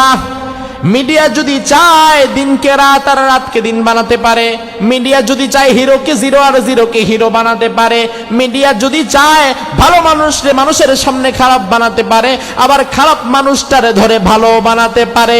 এই ক্ষমতা মিডিয়ার আছে না নাই? ইব্রাহিমের বিরুদ্ধে মিডিয়া অপপ্রচার শুরু করে দিল। অপপ্রচার এত ভয়াবহ বিষয়, অপপ্রচার এমন ভাবে চলতে লাগলো। তাফসীর ইবনে কাসিরে আল্লামা সুদ্দী রাহিমাহুল্লাহ বলেন, ফাজামাউ হাতাবান কাসীরান জিদ্দান, ইব্রাহিমের বিরুদ্ধে অপপ্রচার করে অনেক লাকড়ি সংগ্রহ করা হলো। হাত্তা ইন কানাতিল মারআতু তামরুদু ফাতানযুরু ইন উফিয়াত আন তাহমালা হাতাবান লিহারিক ইব্রাহিম। অপপ্রচার এত ভয়াবহভাবে ছড়িয়ে গিয়েছিল যে ওই যুগের কোনো মহিলা যদি অসুস্থ হয়ে যেত, ওই মহিলা বলতো, আমি মানত করলাম ইব্রাহিমের মতো খারাপ মানুষকে জ্বালাবার জন্য, আমি লাকড়ি মানত করলাম যদি আমি সুস্থ হতে পারি। অর্থাৎ ইব্রাহিমকে জ্বালাবার জন্য ওই যুগের নারীরা লাকড়ি মানত পর্যন্ত করেছিল, শুধুমাত্র নমরুদের মিডিয়ার অপপ্রচারের কারণে। আমার ভাইরা, এই অপপ্রচার কিন্তু বন্ধ হয়ে যায় নাই। বিগত দিনেও আমরা দেখেছি আল্লাহর যেই বান্দা 50 বছর কোরআনের তাফসীর করেছে, টেকনাফ থেকে তেতুলিয়া পর্যন্ত, রূপসা থেকে পাথুরিয়া পর্যন্ত, গোটা পৃথিবীর আনাচে কানাচে আল্লাহর কোরআন হাতে নিয়ে যিনি তাফসীর করলেন, যার তাফসীর শুনে হাজার হাজার অমুসলিম ইসলাম গ্রহণ করলেন, তার মতো আল্লাহর ওলিকে মিডিয়াগুলা ধর্ষণকারী আর রাজাকার বানিয়ে দিয়েছিল। এটাই মিডিয়ার খেলা। জিরোকে হিরো আর হিরোকে জিরো বানাতে চায়। ইব্রাহিমের বিরুদ্ধে মিডিয়া যেইভাবে অপপ্রচার করেছিল, বর্তমানেও মুসলমানদের বিরুদ্ধে, আলেমদের বিরুদ্ধে মিডিয়ার অপপ্রচার এভাবে আছে না নাই? এই জন্য মিডিয়া যা দেখায় তাই বিশ্বাস করা যাবে না, মিডিয়া যা বলে তাই শোনা যাবে না, কারণ মিডিয়া তো তাই দেখায় যা তাকে তার প্রভু দেখাতে বলে। ঠিক কিনা? আপনি ভালো করে বোঝেন, গোটা পৃথিবীতে সব চাইতে বেশি নির্যাতিত মুসলিম জনগোষ্ঠী কারা? বৌদ্ধ, খ্রিস্টান, ইহুদি নাকি মুসলমান? জোরে কোন? এবার আপনাকে আরেকটা প্রশ্ন করি, গোটা পৃথিবীতে সন্ত্রাসী, জঙ্গিবাদী, উগ্রপন্থী এই সমস্ত শব্দে কাদেরকে চিহ্নিত করা হয়? ইহুদি, হিন্দু, বৌদ্ধ, খ্রিস্টান না মুসলমান? মুসলমান। দেখেন, আরে আজব বিষয় তো, পৃথিবীতে যদি আমি সবচেয়ে বেশি মজলুম হই তাহলে আমি সন্ত্রাসী হব কিভাবে? আমি যদি পৃথিবীর সবচাইতে ভয়ঙ্কর সন্ত্রাসী আর জঙ্গি হই, আমার কাছে যদি পৃথিবীর ভয়ঙ্করতম অস্ত্র শস্ত্রগুলো থাকে, তাইলে তো আমার মজলুম হওয়ার কথা না, তাইলে তো আমি নিজেই জালিম হইতাম। ঠিক কিনা? ওমা, মাইরও খাইলাম আমি, মামলাও খাইলাম আমি। একদিক দিয়ে বলা হচ্ছে সবচেয়ে নির্যাতিত আমি, আবার অপর দিক দিয়ে চাপিয়ে দেয়া হচ্ছে আমি নাকি সন্ত্রাসী আর জঙ্গিবাদী। এই টোটাল খেলাটা খেলে মুসলমানদেরকে নিয়ে মিডিয়া। এজন্য আগামীতে ইসলাম এবং মুসলমানদের বিরুদ্ধে যে সকল মিডিয়া সংবাদ প্রচার করবে, ইসলাম এবং মুসলমানদের বিরুদ্ধে যে সকল মিডিয়া মিথ্যা খবর রটাবে, সে সকল মিডিয়াগুলাকে থুথু দিয়ে নিক্ষেপ করা লাগবে। ওই সকল মিডিয়াগুলোকে চরমভাবে বয়কট করে দিতে হবে। ঠিক কিনা? প্রথম আলো, ডেইলি স্টার, জঘন্য কণ্ঠ, এ সকল পত্রিকা, ৭১ টিভি সহকারে এ সকল মিডিয়াগুলা সব সময় প্রতিনিয়ত ইসলাম এবং মুসলমানদের বিরুদ্ধে তাদের আক্রমণ চলে। আমি তো মনে করি প্রথম আলোর মতো একটা থার্ড ক্লাস পত্রিকা মুসলমানের ঘরে থাকা তো দূরের কথা, মুসলমানের বাথরুমের টিস্যু হওয়ার যোগ্যতাও তার নাই। এজন্য আমার ভাইরা, কোরআন এবং সুন্নাহ থেকে যে আলোচনাগুলো আজকে করলাম, আল্লাহ সুবহানাহু ওয়া তাআলা এই আলোচনাগুলোর উপরে আমাদের আমল করার তৌফিক দান করুক, বলি আমিন। সর্বশেষ কথা, চট্টগ্রামের ঘটনাকে কেন্দ্র করে উত্তাল হয়ে যাবে বাংলাদেশ, ভয়াবহ হয়ে যাবে বাংলাদেশ। ও চট্টগ্রামের মানুষ, আপনাদেরকে বলি, আল্লাহর ওয়াস্তে ধৈর্য হারা হবেন না, উস্কানিতে কান দিবেন না। হিন্দু ভাইদেরকে বলি, ইসকনের পাতা ফাঁদে পা দিবেন না। মুসলমান ভাইদেরকে বলি, কারো উস্কানিতে আবার আক্রমণ করবেন না, কারণ আমরা ধৈর্য সহকারে যেই বিপদ আমাদের সামনে আসছে, এই বিপদের মোকাবেলা আমরা করব ধৈর্য এবং ঈমানের সাথে। পারবেন তো ইনশাআল্লাহ? ইনশাআল্লাহ বিজয় হবে মুসলমানদের। বিজয় কাদের? বিজয় কাদের? মুসলমানদের বিজয় হবে। আল্লাহ সুবহানাহু ওয়া তাআলা সেই বিজয়ের দিন আমাদের চোখে দেখার তৌফিক দান করুক, বলি আমিন। হাদা মা ইনদি ওয়াল ইলমু ইনদাল্লাহ আলাইহি তাওয়াক্কালতু ইলাইহি উনীব। প্রশ্ন করা হয়েছে, যদিও প্রশ্নগুলোর উত্তর মাহফিলে আমরা দেই না। প্রথম প্রশ্ন হচ্ছে, অবৈধ ইনকামের টাকা দিয়ে কি মাহফিল করা যাবে? যেমন সুদ, ঘুষ, মদ, জুয়া ইত্যাদি, এই সমস্ত ব্যবসা টাকা দিয়ে। আসলে এই মাহফিলে বা মসজিদে বা যে কোনো দিনই কাজে যখন দান সংগ্রহ করা হয়, তখন ভালো মানুষও দান করে, খারাপ মানুষও দান করে। যাদের হালাল ইনকাম তারাও দান করে, যাদের হারাম ইনকাম তারাও দান করে। এখন বিষয়টা হচ্ছে, দান তো আপনি করলেন, কিন্তু দান কবুল করার মালিকটাকে? কবুল করার মালিক কি? আল্লাহ যেহেতু কবুল করার মালিক, এজন্য হালাল অংশ থেকে যা দান করা হচ্ছে এটুকু আল্লাহ গ্রহণ করবেন, আর হারামের অংশ থেকে যা দান করা হচ্ছে সেটা আল্লাহ তাআলা গ্রহণ করবে। কারণ রাসূল বলেছেন, ইন্নাল্লাহা তাইয়্যিব লা ইয়াকবালু ইল্লা তাইয়্যিবা। আল্লাহ পবিত্র, আল্লাহ উত্তম, আল্লাহ তাআলা এজন্য উত্তম ছাড়া কোনো জিনিস গ্রহণ করে না। 2 নাম্বার হচ্ছে, নামাজ না পড়ে কি অন্য কোনো ইবাদত দিয়ে জান্নাতে যাওয়া যাবে? আহারে, নামাজ যদি কেউ না পড়ে, অন্য হাজারো ইবাদত করুক, ওই লোকটা কি জান্নাতি হতে পারবে মনে হয়? তার কারণ সাহাবায়ে কেরাম অন্য কোনো গুনাহের কারণে কাউকে তাকফির করতেন না, কাফের মনে করতেন না। শুধুমাত্র একটা গুনাহ ছিল নামাজ তরক করা। কেউ যদি নামাজ তরক করত, সাহাবায়ে কেরাম তাকে আর ইমানদার মনেই করতেন না। যেমন সাহাবায়ে কেরামের মাঝে চুরি করেছে, জিনা করেছে, পরবর্তীতে তাদের শাস্তি হয়েছে, তারা মারা যাওয়ার পরে সাহাবায়ে কেরাম তাদের জানাজায়ও শরীক হয়েছে। কিন্তু কেউ যদি ইচ্ছাকৃতভাবে নামাজ ছেড়ে দিত, সাহাবায়ে কেরাম তাকে ইমানদার মনেই করতেন না। এজন্য রাসূল বলেছেন, মান তারাকা সালাতাম মুতাআম্মিদান ফাকাদ কাফারা। ইচ্ছাকৃতভাবে কেউ যদি নামাজ ছেড়ে দেয় তাহলে সে যেন কুফরি করলো। আল্লাহ তাআলা এই গুনাহ থেকে আমাদেরকে হেফাজত করুক, বলি আমিন।